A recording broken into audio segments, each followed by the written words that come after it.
Trillions of bacteria, viruses, and fungi live on or inside of us, and maintaining a good, balanced relationship with them is to our advantage.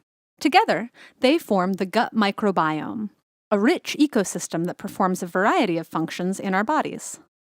The bacteria in our guts can break down food the body can't digest, produce important nutrients, regulate the immune system, and protect against harmful germs. How many of you guys know who Hippocrates is? Have you all heard of him?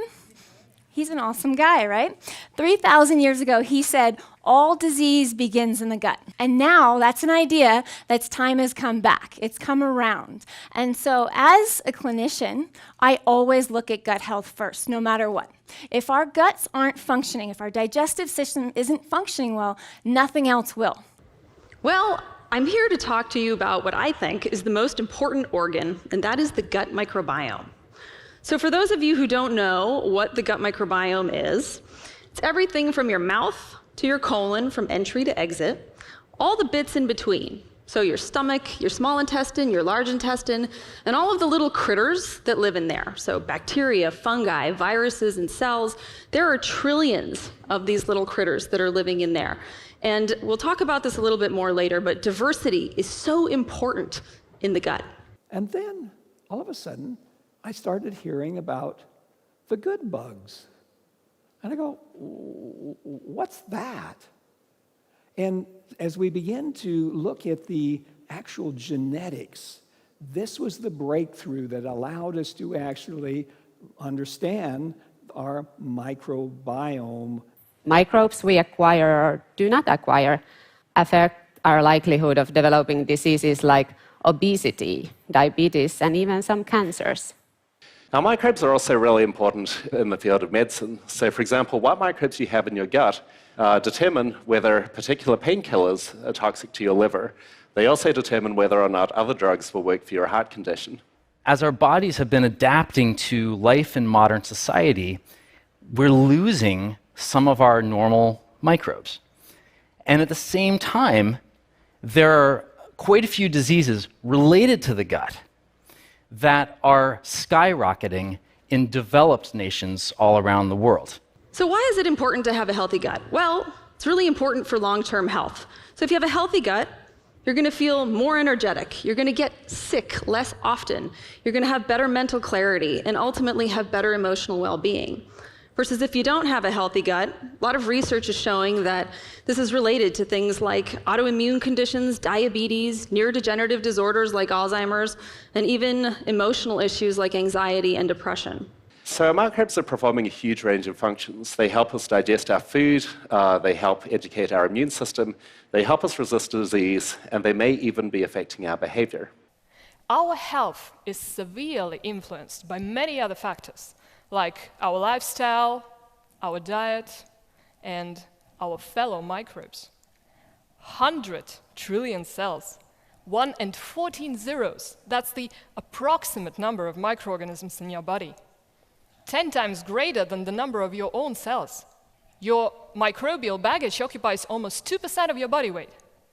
That's about 1.5 kilos. Approximately the weight of your liver or your brain. And all these are microbes. Just think about it for a second. Human microbiome, that's the modern term for all microbial communities inhabiting your body, has earned a close attention over the last decade.